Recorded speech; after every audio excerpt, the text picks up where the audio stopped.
안녕하세요. 하트2하트 실천하기 링커 활동을 위해 AAC판 제작 방법에 대해 알아보겠습니다. 앞서 AAC에 대해 다양한 영상을 보시고 또 파트너와 함께 AAC 카드 게임도 잘 진행해 보셨나요? 이번 실천하기 부분에서는 여러분이 직접 AAC판을 제작해 볼 예정입니다. 시작하기 앞서 AAC판에 대해 알아야 할 사항들이 있습니다. 이번 영상을 통해서 알아보도록 하겠습니다. 영상을 통해 배우게 될 목표에 대해서 봅시다. 첫째, AAC판이 무엇인지 알고 제작 방법을 말할 수 있다. 둘째, AAC판 제작 시 어휘를 범주화할 수 있다. 셋째, AAC판 제작 시 유의사항을 말할 수 있다. 입니다. 학습하기 단계에서 시청했던 영상 3개 기억나시나요?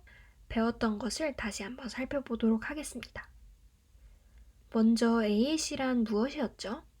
말하기, 대화하기 등을 어려워하는 사람들에게 의사소통을 할 수 있는 기회를 주고 의사소통 능력 또한 향상시키는 방법이었어요. AAC는 누가 쓰나요? 의사소통에 어려움이 있는 사람이라면 장애인이든 비장애인이든 모두가 사용할 수 있습니다. 장애인으로는 소리를 내기 어려워하는 사람, 말하는 속도가 느린 사람, 의미 없는 말을 하는 사람 등이 있었고, 비장애인으로는 한국어로 소통하지 못하는 외국인, 발화 능력이 떨어지는 어린아이 등 다양했습니다. AAC가 필요한 이유는 무엇일까요? 여러분, 대화할 수 없이 사는 모습이 상상 가시나요? 내가 하고 싶은 것, 먹고 싶은 것, 말하고 싶은 것 모두 말하지 못한다면 우리는 살아갈 수 없어요. 따라서 물리적으로 말을 하기 어려워하고 대화를 어려워하는 사람들은 AAC를 통해 자기 주도적인 삶을 살아갈 수 있답니다. 주변과 고립되지 않은 채 말이죠. 또한 코로나 시대가 되면서 마스크가 일상화되었기 때문에 기존까지 상대방의 입모양을 보고 소통했던 의사소통 장애인들은 더욱 소통하기 어려워졌어요. 따라서 코로나 시대에 AAC는 더욱 중요해졌답니다. AAC의 종류도 기억나시나요? 의사소통 가방, 목걸이, 팔찌, 티셔츠 등 일상생활 도구에 AAC 그림을 그려 소통할 수도 있었고, 스마트 AAC나 엔젤토크와 같은 애플리케이션을 통해 화면으로 소통할 수도 있었습니다. 여러분이 제작하게 될 AAC 보드는요, 애플리케이션과 같은 전자도구가 아니라 그림과 문자를 종이에 쓰는 종이판임을 알아두시면 되겠습니다. 본격적으로 AAC판의 개념과 제작 방법에 대해서 알아봅시다. 다음 그림이 보이시나요? AAC판은 AAC 카드 하나하나를 한 판처럼 만든 것입니다. 하나의 AAC판을 만들어 장애인들이 공통으로 사용하는 경우도 있습니다. 하지만 그런 경우보다는 장애 정도에 따라 혹은 사람에 따라 개인적인 AAC판을 만들어 사용하는 경우가 많습니다.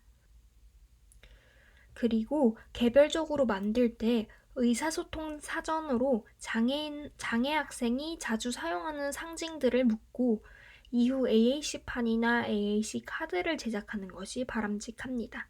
여기서 의사소통 사전이란 장애 학생이 의사소통 수단으로 사용되는 비형식적 수단이 되는 몸짓, 얼굴 표정, 발성, 제스처 등의 의미를 기록하고 해석하는 사전입니다.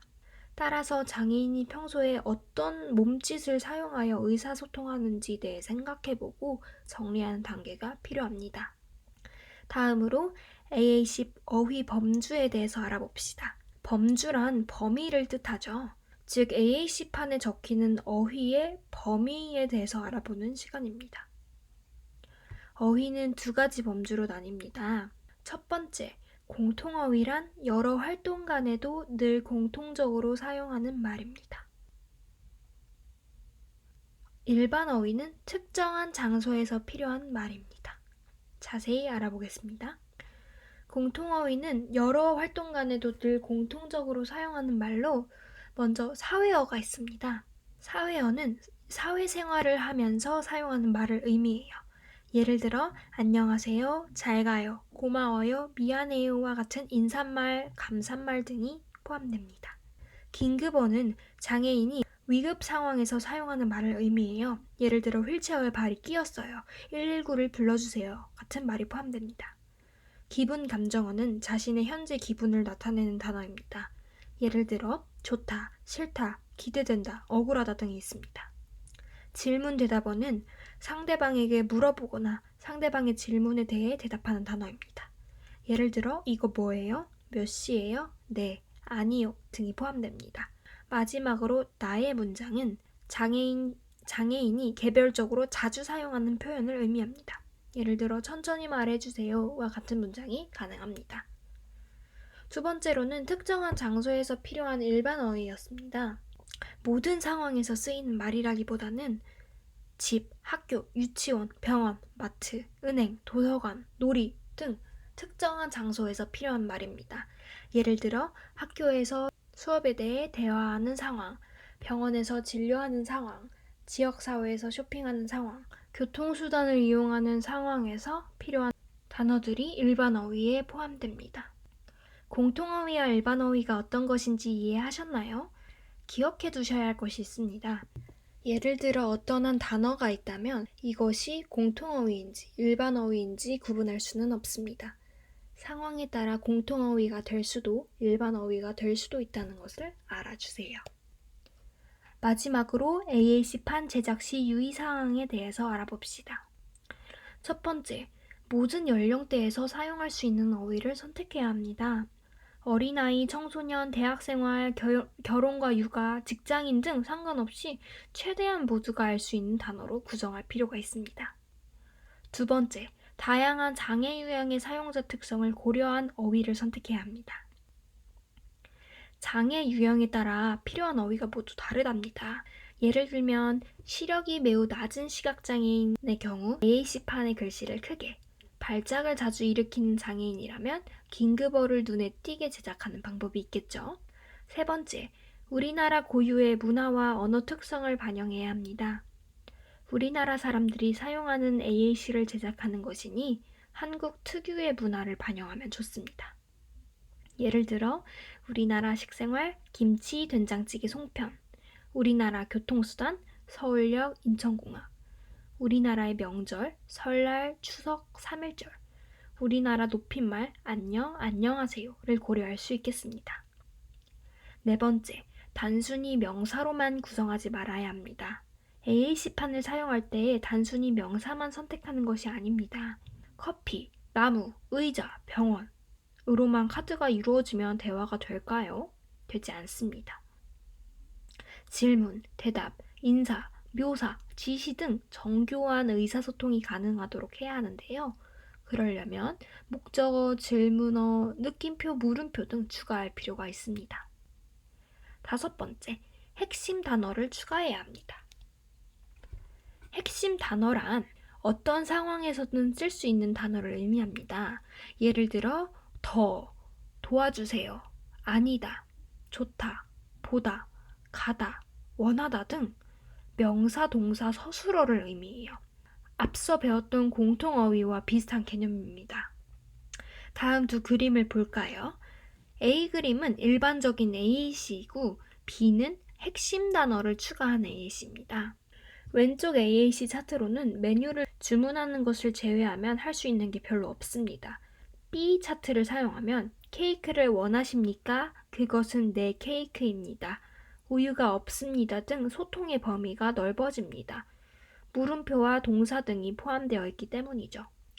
핵심 단어와 비주류 단어를 비교해 보겠습니다. 핵심 단어가 공통어휘처럼 모든 상황에서 쓰일 수 있다면 비주류 단어는 일반 어휘처럼 특정 장소나 특정 상황에서 쓰일 수 있습니다. 핵심 단어가 더, 도와주세요, 아니다, 좋다, 보다, 가다, 원하다라면 비주류 단어는 과자, 접시, 소스, 어떤 특정한 상황에서 유용한 단어들을 의미합니다. 따라서 비주류 단어는 달라지는 상황마다 바뀌게 되고 핵심 단어는 항상 쓰일 수 있는 단어로 구성하면 됩니다. 오늘 배운 내용에 대해서 복습해 봅시다. 먼저 AAC판 제작 방법입니다. 주로 장애인 개별적으로 판을 제작하는 경우가 많습니다. 바람직한 방법으로는 장애 학생이 자주 사용하는 상징을 묻고 이후 AAC판이나 AAC 카드를 제작하는 것인데 여기서 장애 학생의 표정, 발성, 제스처 등의 의미를 기록한 의사소통 사전을 만들게 됩니다. 다음으로 AAC 어휘 범주 2가지입니다. 첫 번째, 공통 어휘에는 사회어, 긴급어, 기분 감정어, 질문 대답어, 나의 문장이 있었죠. 일반 어휘에서는 집, 대중교통, 마트, 학교 등 특정한 장소에서 사용하는 어휘였습니다. 마지막으로 AAC판 제작 시 유의사항이었습니다. 모든 연령대에서 사용할 수 있는 어휘를 선택하자, 다양한 장애 유형의 사용자 특성을 고려한 어휘를 선택하자, 우리나라 고유의 문화와 언어 특성을 반영하자, 단순히 명사로만 구성하지 말자, 핵심 단어를 추가하자가 있었습니다. AAC 빌리지, 링커 활동이 여러분을 기다리고 있습니다. 빌리지 속 인물들은 여러분이 어서 자신들의 AAC 보드를 만들어주길 기대하고 있습니다. 배운 내용을 기억해서 AAC 보드를 잘 제작해 주시길 바랍니다. 감사합니다.